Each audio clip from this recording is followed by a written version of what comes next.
Hello, guys, and welcome to episode 6 of What If Alternate Future of What If Civilization Started Over.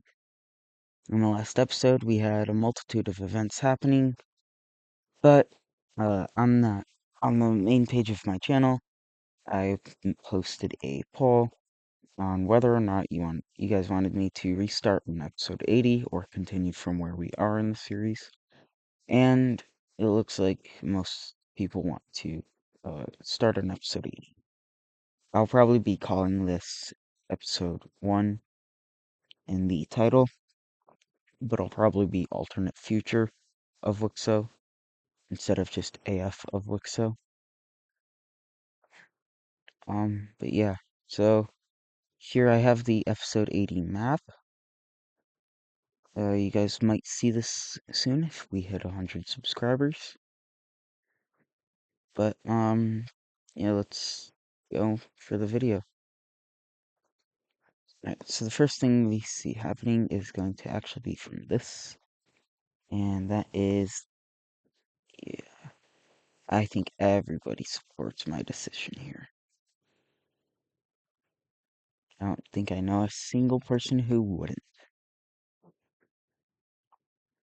I don't know where the original capital for the initial South Indian nation was, so unfortunately I can't change that back. But you guys do get to see the original and better color. I predicted. Alright. I don't know what to start off with for the episode, other than it is World War V. So, taking a look at the alliance layer, if I remember there we go. These are all the alliances in the world, and, well, we'll just take a look at what I think could and will happen in WICSO. So, we will come over here to the to the Americas to start off this war, as I'll start off with a canon event, as California will invade into America. And this is a surprise invasion. There we go. This is a surprise invasion, as America was really not expecting for California to join this, but we see them eventually. We see California invading in a decent bit.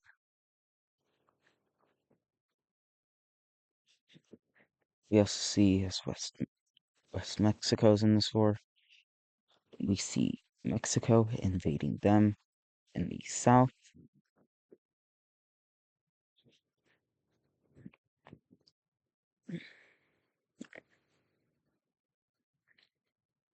So we'll come back over to that in a bit.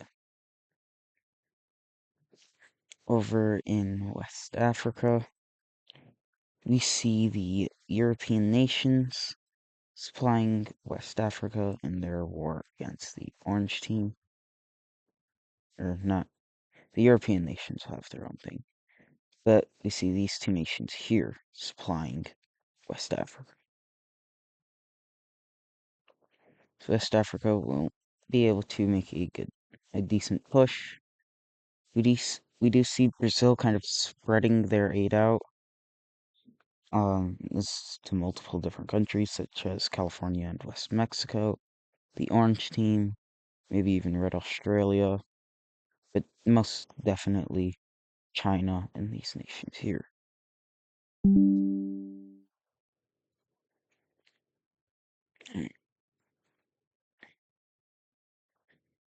So we actually don't see any fighting happening in this part, but we do see Russia invading into the northern part of the pink team.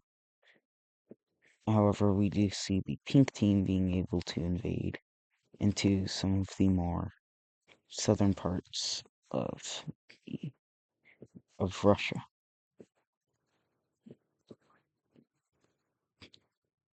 You know, that's how it's supposed to be. Major cities.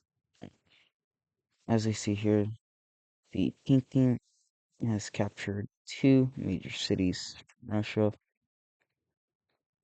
and for the most part, these most of the people here are likely welcoming them with open arms, as uh, this is from the yellow team.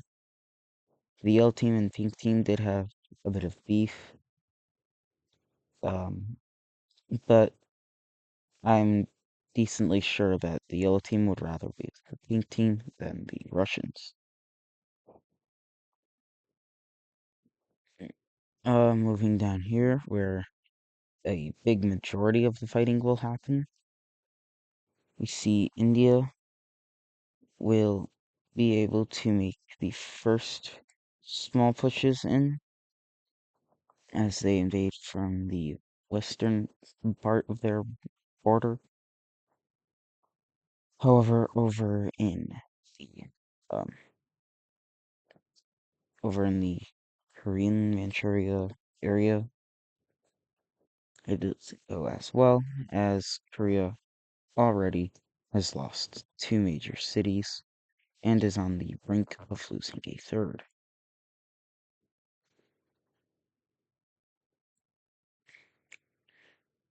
We see over South China, we see Vietnam will push up into South China, capturing only one major city, but being able to put quite well go along the coast.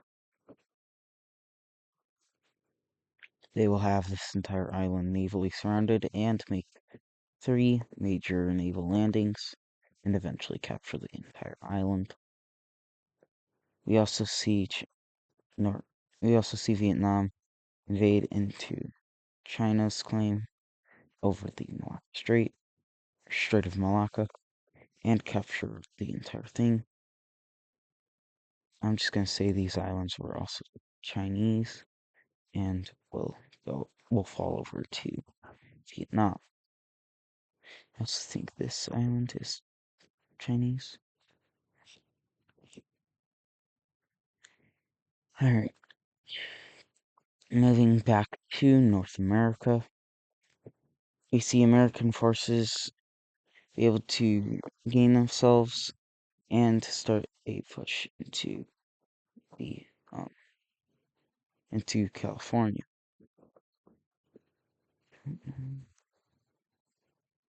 Okay, there we go. We see most of the northern and southern parts are quite wiped out by America, and but the central parts are kind of still under Californian control. We see the we see America, or and some people call them Carolina, and they call them either, but more likely America. See them continuing to push into California, hoping to reach up with the Pacific Ocean. You can think of it for a second.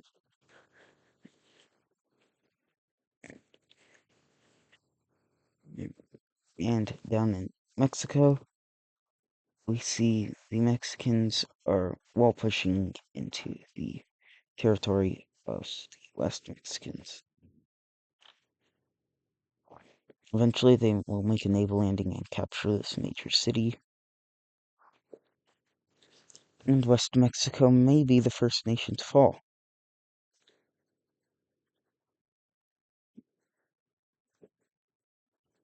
Back on the Alliance layer, the Triangle Alliance. No, wait. It is the Mercedes Alliance. We see the gold team here joins with Korea as this guy or these guys are communist, I believe. And they have yep, they're a communist nation, and Manchuria is democratic, so they have slight beef. So we see them joining up. With this surprise coming in, we see Manchuria quickly loses a couple major cities, especially in the north. However, we also see that the Seafoam Siberians are able to push in to the gold team, as the gold team did not really, uh, it didn't remember it.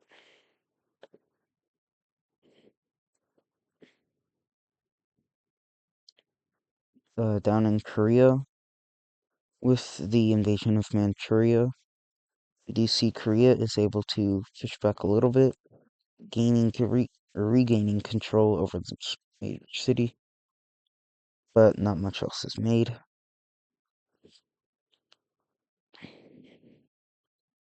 Over back in the Persian and Indian area, we actually see another thing happening with the alliance layer,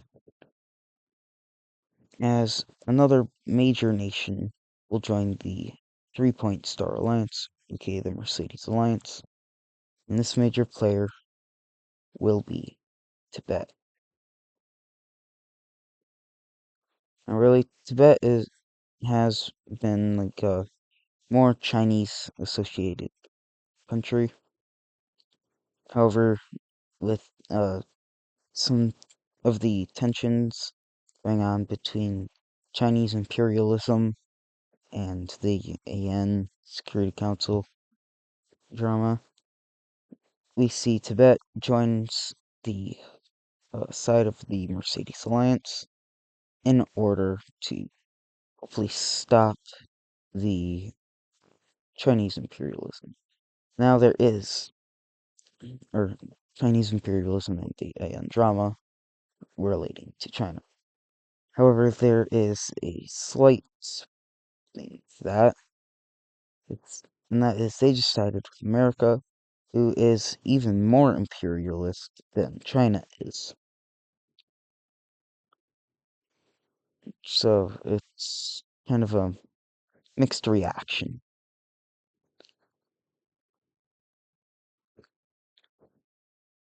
Overall, it is more of a backlash to Tibet, as, well, they've historically been tied with China, and their justification is kind of weird considering they're siding with an even more imperialist country.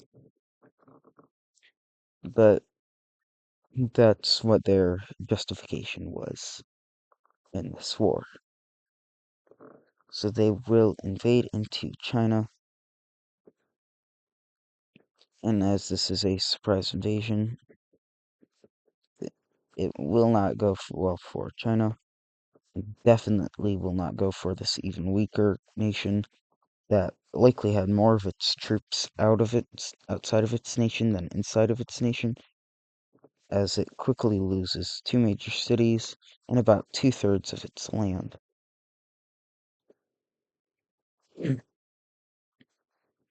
Over in Russia, we see the Russians continuing to aim directly for the King capital, and we also see them cut off the King team from their invasion into their territory, which leads to this falling over. Eventually, a couple of the troops here will end up just fleeing, and they will be stuck in the Caspian Sea.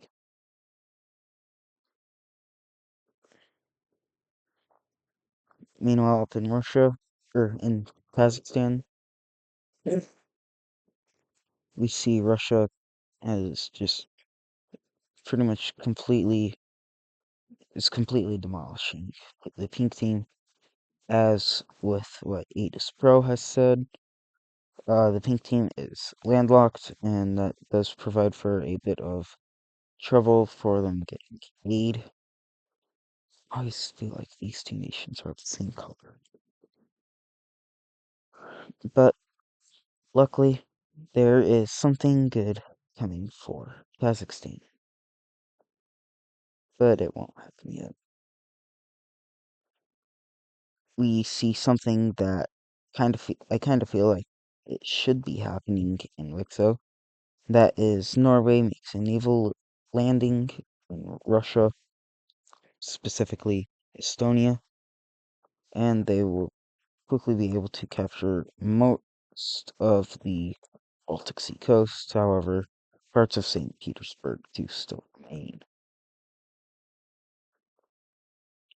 Eventually, another major city is captured, as Russia isn't really thinking that the Norwegian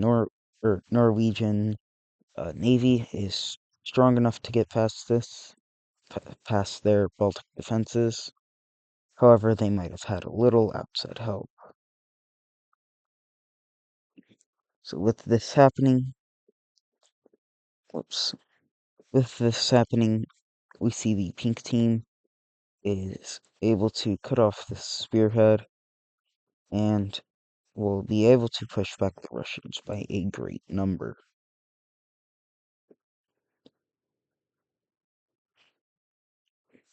Down in the Persian area, as there isn't any threat going on with Persia, and the same thing with South India. They will be supplying the Indian Navy, which is currently stationed in a small port in its major city.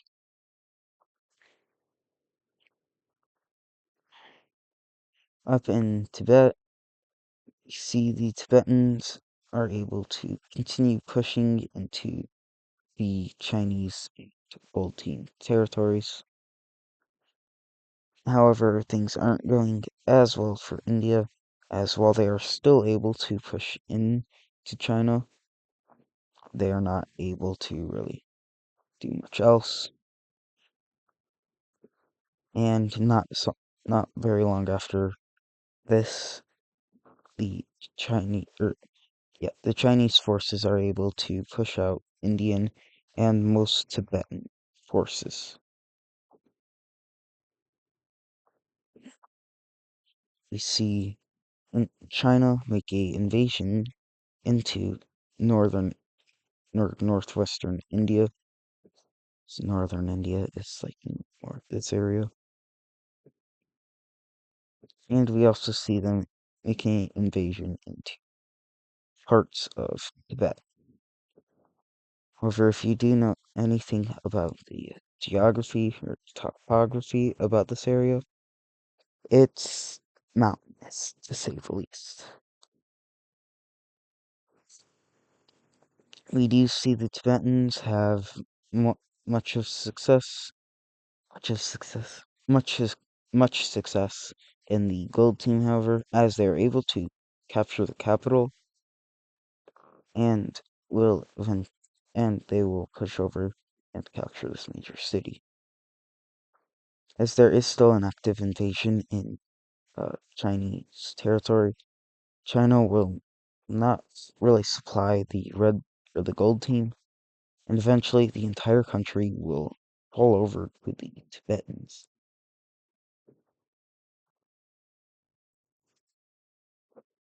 With this happening, we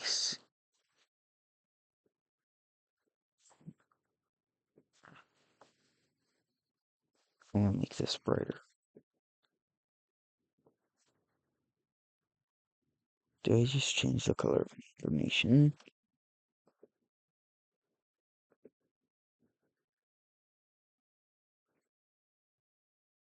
Nope. Okay. So we see Chinese or Tibetan forces push into more Chinese territory. Oh, come on.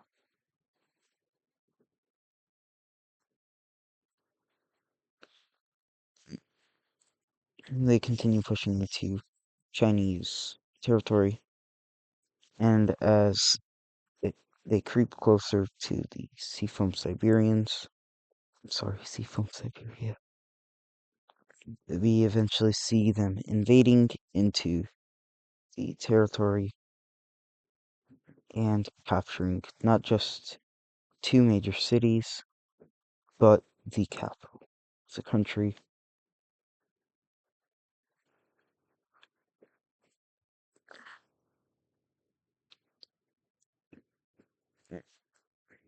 With this invasion happening, we see Amur with supplies from South Japan is able to push back against the Seafoam Siberians.